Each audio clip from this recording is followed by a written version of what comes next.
ತಮ್ಮ ಮೇಲೆ ಒಂದು ಆಡಿಯೋ ವಿಚಾರವಾಗಿ ಇದಾಗಿದೆ ಸರ್. ಏನಂದ್ರೆ ಅಕ್ಟೋಬರ್ ವರೆಗೂ ಕಾಯ್ದೆ, ಆನಂತರ ವಿಜೇಂದ್ರ ಅವರನ್ನ ಹೊತ್ತು ಹೊರಗಾಕಿ ಅನ್ನುವಂತ ಮಾತನಾಡಲಾಗಿದೆ ಅಂತ ತಾವೇ ಮಾತಾಡಿರೋದ ಹೇಗೆ ಅಂತ? ಇದರ ಬಗ್ಗೆ ನೋ ಕಮೆಂಟ್ಸ್. ನನ್ನದಲ್ಲದಂಥ ಆಡಿಯೋಕ್ಕೆ, ನನ್ನದಲ್ಲದಂಥ ವಿಡಿಯೋಕ್ಕೆ ನಾನು ಯಾವುದೇ ಸಂದರ್ಭದಲ್ಲಿ ಇಷ್ಟವರೆಗೂ ಉತ್ತರ ಕೊಟ್ಟಿಲ್ಲ, ಮುಂದೆಯೂ ಉತ್ತರ ಕೊಡಲ್ಲ. ಆದ ಕಾರಣ ಇದರ ಬಗ್ಗೆ ನೋ ಕಮೆಂಟ್ಸ್. ಇದಕ್ಕಿಂತ ಹೆಚ್ಚು ನಾನು ಏನು ಹೇಳಲಿಕ್ಕೆ ಇಷ್ಟಪಡಲ್ಲ. ಇದನ್ನು ಹೊರತುಪಡಿಸಿ ಸರ್, ನಿನ್ನೆ ಯಲಹಂಕದಲ್ಲಿ ಆದಂತ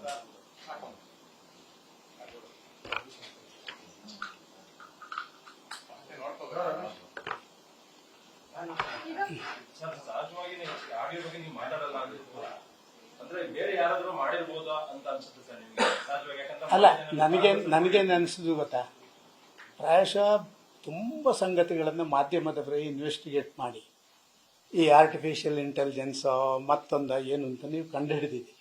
ನನಗೆ ಅದರ ಬಗ್ಗೆ ಗೊತ್ತಿಲ್ಲ. ನಾನು ನಿಮ್ಮಲ್ಲಿ ಎಲ್ಲರಲ್ಲಿ ವಿನಂತಿ ಮಾಡಿಕೊಳ್ತೇನೆ, ದಯವಿಟ್ಟು ಇದರ ಬಗ್ಗೆ ಕಂಡುಹಿಡೀರಿ. ಕಂಡುಹಿಡಿಲಿಕ್ಕೆ ಮೊದಲೇ ಉಂಟಲ್ಲ, ಕೆಲವು ಪೇಮೆಂಟ್ ಟಿವಿಗಳು ಪ್ರಾರಂಭ ಮಾಡಿವೆ. ಸದಾನಂದ ಗೌಡರ ಜನ್ಮ ಜಾತಕವನ್ನು ತೆಗಿಲಿಕ್ಕೆ ಕೆಲವು ಪೇಮೆಂಟ್ ಟಿವಿಗಳು ಮಾಡಿದ್ದಾರೆ ಈಗಾಗಲೇ. ನನಗೆ ಸಂತೋಷ, ಅದರಲ್ಲೇನಿಲ್ಲ. ಮಾಧ್ಯಮಗಳು ಇರುವುದೇ ಅದಕ್ಕೆ.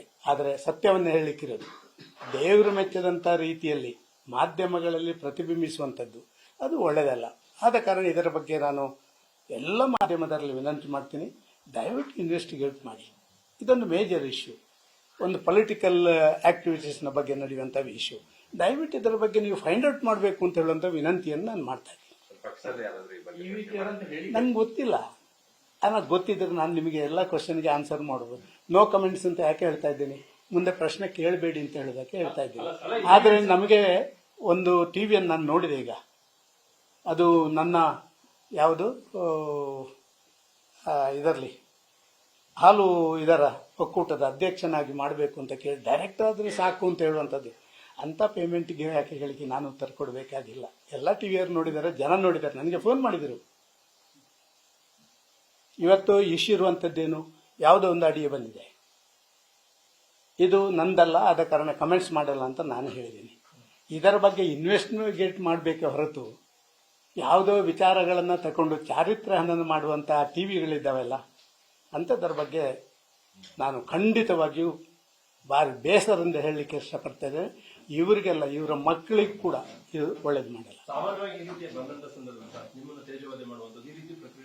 ನಾನು ಕೌಂಟರ್ ಅಲ್ಲ ಸರ್, ನಾನು ಭಾರಿ ಹಿಂದಿನಿಂದಲೂ ಇಂಥ ಎಲ್ಲ ಸಂಗತಿಗಳೆಲ್ಲ ಬಂದಾಗ ಇದರ ಬಗ್ಗೆ ಒಂದಷ್ಟು ಸತ್ಯ ಸಂಗತಿಗಳು ಹೊರಗೆ ಬರುವಂಥ, ಅದಕ್ಕೆ ಸಹಕಾರ ಮಾಡಿ ಆ ಮಾಧ್ಯಮಗಳಿಗಿರುವಂಥ ಗೌರವವನ್ನು ಉಳಿಸ್ಕೊಳ್ಳಿ ಅಂತ ಹೇಳುವಂಥದ್ದು.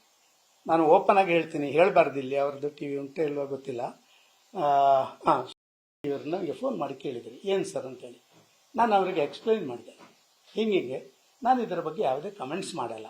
ಆದರೆ ನಾನು ನಿಮ್ಮಲ್ಲಿ ವಿನಂತಿ ಮಾಡಿಕೊಳ್ತಾ ಇದ್ದೇನೆ, ದಯವಿಟ್ಟು ತುಂಬ ಸಂಗತಿಗಳನ್ನು ಇನ್ವೆಸ್ಟಿಗೇಟ್ ಮಾಡಿ ಸಮಾಜಕ್ಕೆ ಸತ್ಯ ಸಂಗತಿಗಳನ್ನು ಕೊಡುವಂಥದ್ದನ್ನು ಮಾಡ್ತೀರಿ. ಅದನ್ನು ನೀವು ಮಾಡಬೇಕು ಅಂತ ಹೇಳುವಂಥ ವಿನಂತಿಯನ್ನು ಮಾಡ್ಕೊಂಡಿದ್ದೇನೆ. ಅವರು ಒಪ್ಕೊಂಡಿದ್ದಾರೆ, ನನಗೆ ಖುಷಿ ಆಯ್ತು ಅವ್ರ ಮೇಲೆ.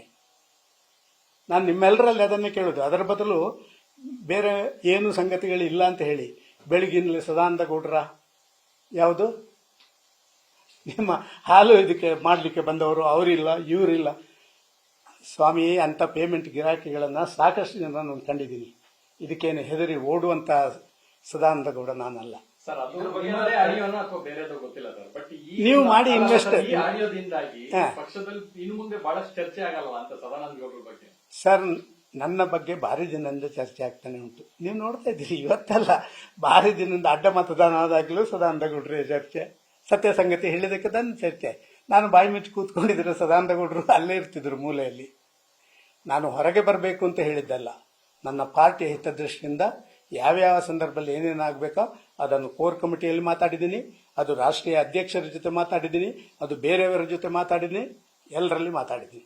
ಆದರೆ ಹಾರಿಕೆ ಸುದ್ದಿ ಹರಡುವಂಥ ಇಂಥ ಟಿವಿಗಳನ್ನು ದಯವಿಟ್ಟು ಧಿಕ್ಕರಿಸಿ ಅಂತ ನಾನು ಕೇಳ್ತಾ ಇದ್ದೀನಿ.